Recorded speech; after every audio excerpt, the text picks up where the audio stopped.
Okay, today's video revolves around the question of, does Chelsea play ugly football under Thomas Tuchel? And I've seen this sort of sentiment around the internet, on all of the sort of football spaces, and some pundits as well have echoed the sentiment that Chelsea play ugly football, or that the football Chelsea plays is not anything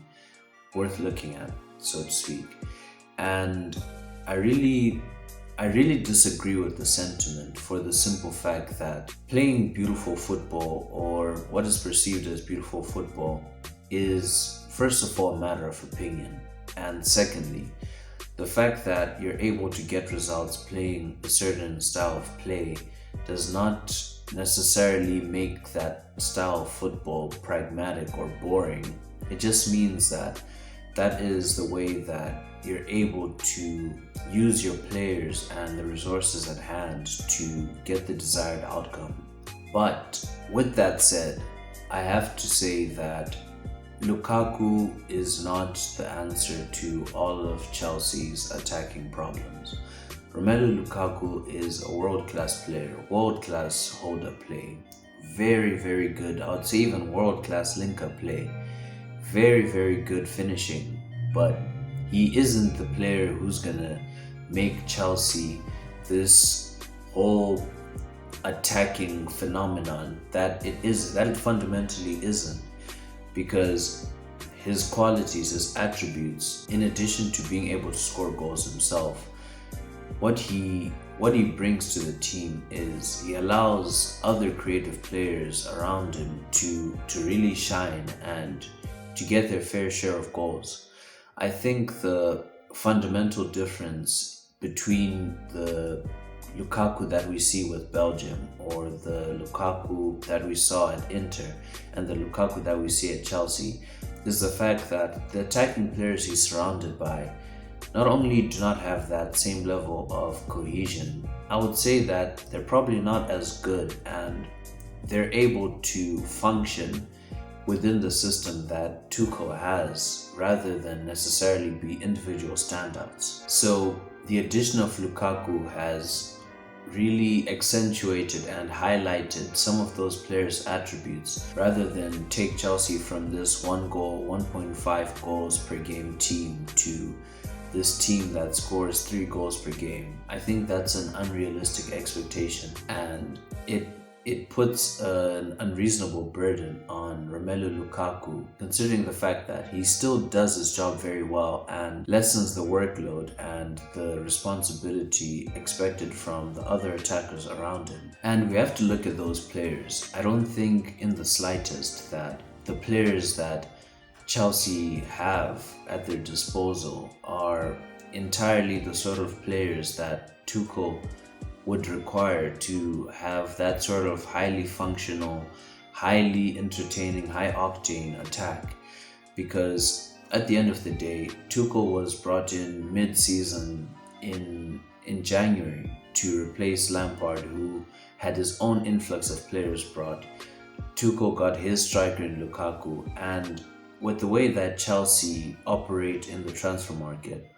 there's always a high turnover of managers who have their own philosophy, their own ideals, and their own players that fit those ideals and those philosophies. So you've got this mix and match of different types of players, and oftentimes even players who are just bought straight from the board simply because Chelsea does not want to miss out. Chelsea does not want to be left out of the potential next big thing. So you have this attack that consists of Havertz, of Pulisic,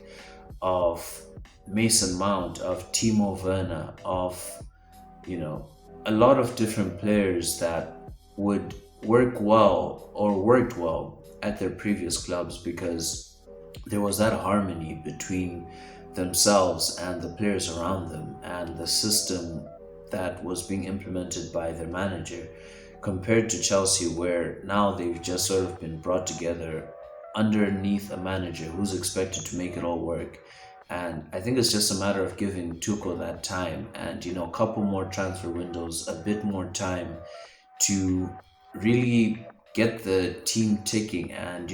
bring the attack up to the level of the defense. And speaking of defense, what Tuchel has done with that Chelsea defense since he came in is nothing short of just incredible. If you were to ask me at the beginning of last season where Chelsea's defense ranked, I would probably say that it was at best the fourth best in the league, maybe. But the way that he's completely revamped that system and, implemented that back three, that is so tight, and the way the midfield operates to close any sort of space and keep everything completely compact is just incredible. That world-class defense comes at a cost. Of course, you have someone like Conte who's able to implement a highly attacking, highly dynamic back three, but in general, when you go 2-3 at the back, you lose something in attack. And so far, with how successful Chelsea have been under Tuchel, winning the Champions League, qualifying for the Champions League after being ninth when Lampard was sacked, and even reaching the FA Cup final, I see no reason why Tuchel would move away from what has been a very, very successful formula and moving towards something that is more pleasing to the eye, or rather more pleasing to the critic's eye. Because at the end of the day, what matters, and especially what matters at Chelsea, is that you're winning and you're doing it consistently and you're able to keep producing results and producing trophies. And if you ask me, I think Tuchel has that formula down to a T, and I wouldn't be surprised if by the end of the season, Tuchel and Chelsea have another couple of trophies.